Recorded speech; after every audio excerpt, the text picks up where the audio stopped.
Have you seen a jasmine that looks like a tiny white roses? Last year, I bought this beautiful plant called Grand Duke of Tuscany jasmine, also known as Duke jasmine. It's a cultivar of Arabian jasmine.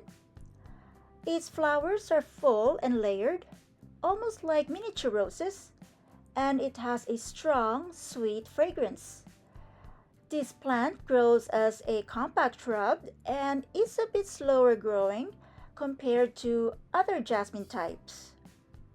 Today, I'm going to show you how to propagate this plant from cuttings, step by step, so you can grow more of it at home.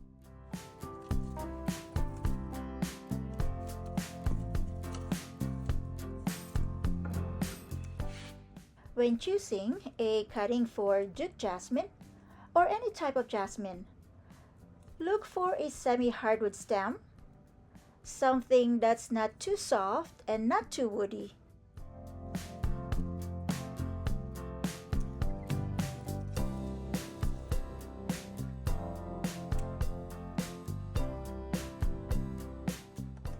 Leaves make energy from light. This is called photosynthesis, and it helps the cutting stay alive and grow roots. They also produce natural plant hormones that encourage root development. But leaving too many leaves on the cutting can cause it to lose too much water and dry out much faster. I'm removing most of the leaves to reduce water loss so the cutting can stay alive and focus on rooting.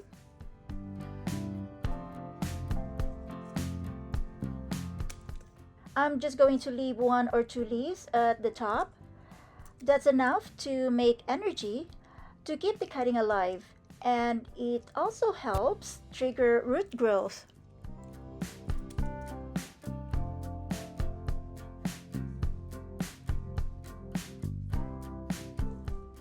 If the top leaves are too big, just cut them in half. This helps reduce water loss while still allowing the cutting to make enough energy to survive and grow roots.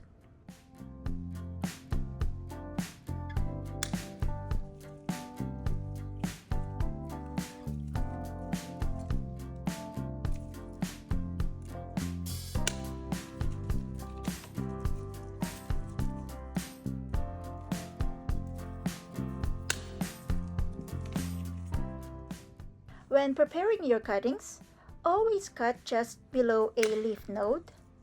Leaf nodes are important because they contain active cells that can turn into roots. Also, the part just below the node is softer and absorbs water better, which helps keep the cutting hydrated while it's trying to root.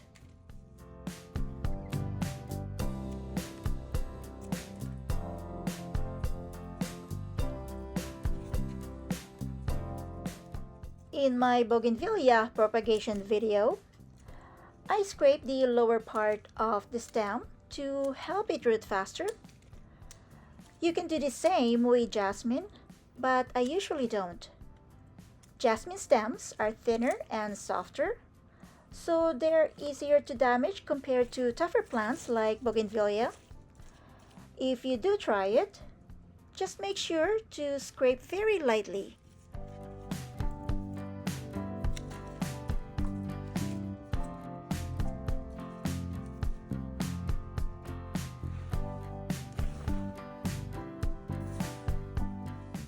Jasmine grows best in soil that drains well, slightly rich and airy. For my planting mix, I use coconut coir, peat moss, and perlite, and I add a little worm casting for nutrients.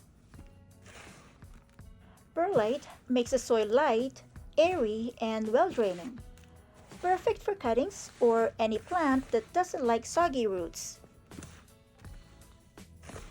Worm castings are packed with nutrients like nitrogen, phosphorus, and potassium to help the plant grow strong and healthy. Just use a small amount. Too much can make the cutting focus on leaves instead of growing roots.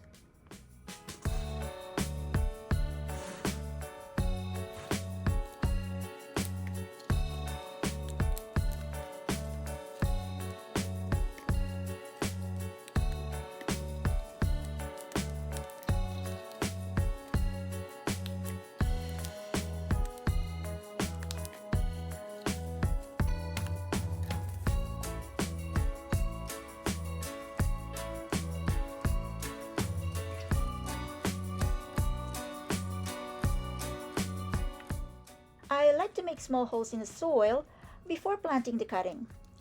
This way, the rooting hormone stays on the stem instead of rubbing off when I insert it into the soil.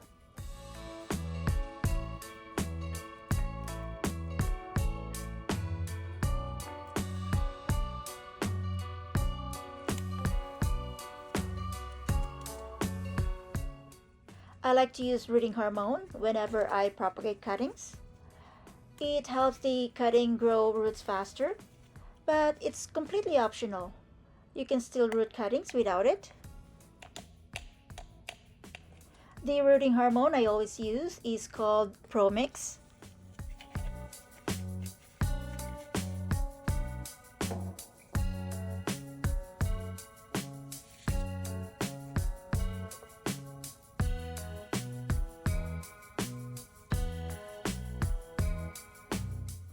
I usually dip the bottom of the cutting in water first.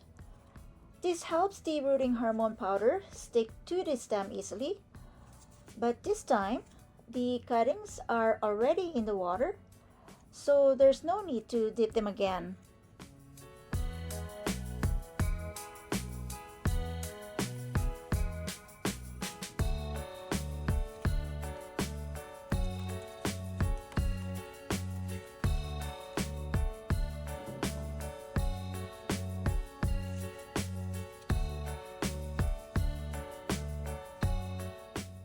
This stem has 3 nodes that I want to bury in the soil. I'm just trying to figure out how to fit it since it's laying horizontally.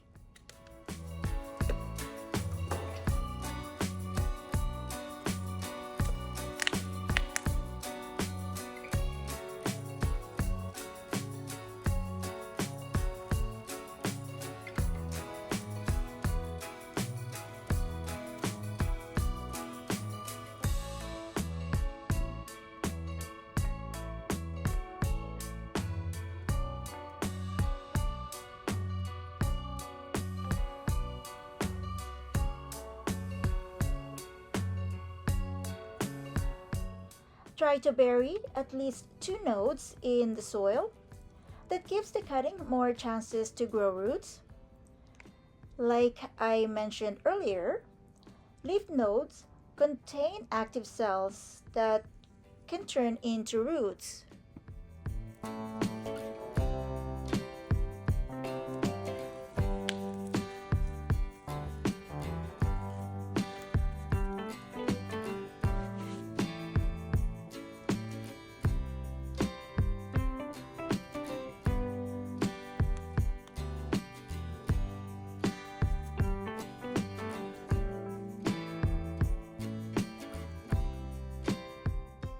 I have here a Y stem.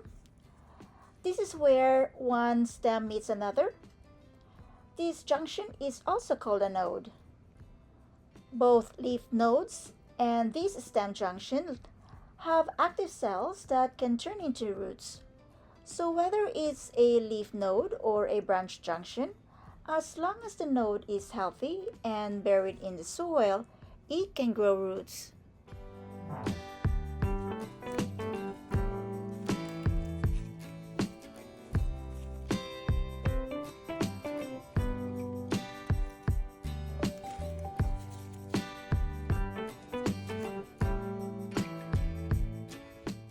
Make sure anything that's buried in the soil is clean. No leaves or small pieces left on the stem, especially on parts that touch the soil. Those leaf tissues break down and rot faster than the stem. And once rot starts, it can spread and affect the whole cutting.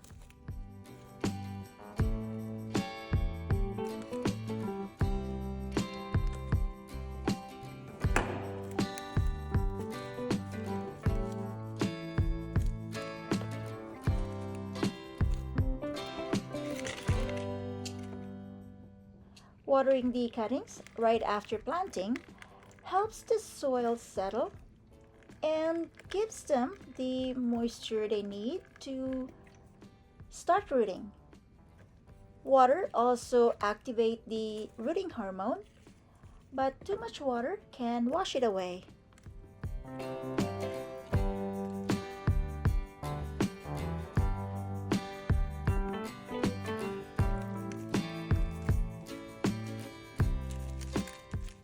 I'm covering the cuttings with a clear plastic bag, then securing it with an elastic band. This works like a dome, keeping the humidity high to help prevent them from drying out and encourage faster root growth. You can also use a Ziploc bag. It works just as well.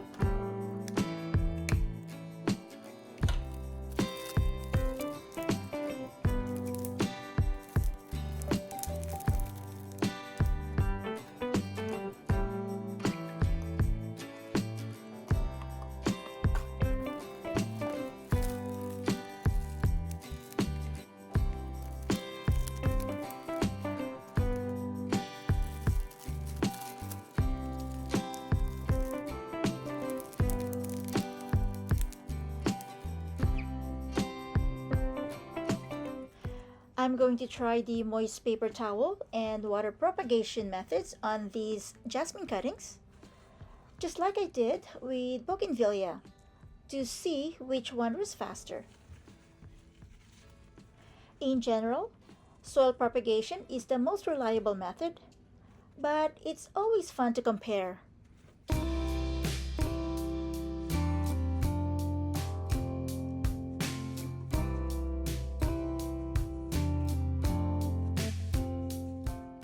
All you have to do for the moist paper towel method is to wrap the lower part of the cutting with a piece of paper towel.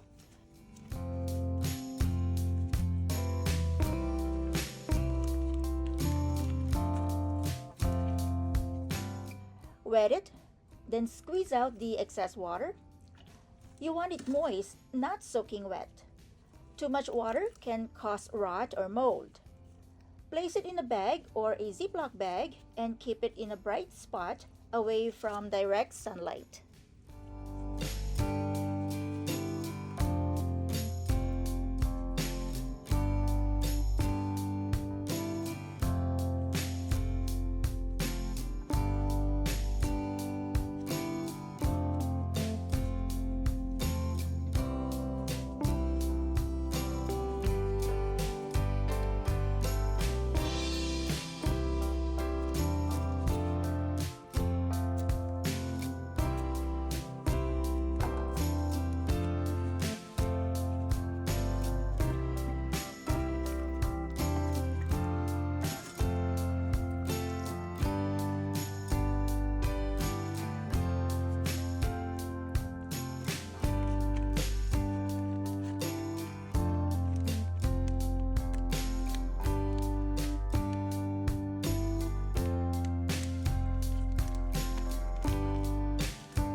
Here are the cuttings I just planted in soil and the ones I'm propagating in a moist paper towel. Both are being placed under grow lights. Using a grow light for new cuttings is really helpful, especially indoors or in low light areas. They need light to make energy. Consistent light keeps them alive and helps roots form. Direct sun isn't a good idea. It can dry out or burn delicate cutting before they even start rooting. Bright, indirect light or a grow light works best to keep them healthy and encourage faster root growth. For water propagation, I'm using a clear cup with about 1/3 to 1/2 water to hold the cuttings. When doing water propagation, the water should be changed every few days to prevent bacteria and fungus from growing. Fresh water also provides oxygen, which help the cuttings develop roots. Before I continue, I'd like to give away 2 moringa plants to the first 2 Winnipeg residents who comment down below.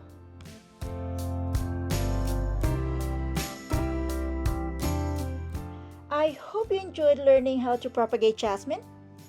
Give it a try and see which methods works best for your plants. Don't forget to like, comment, and subscribe for more gardening tips and propagation experiments. Thank you for watching and happy gardening! Bye!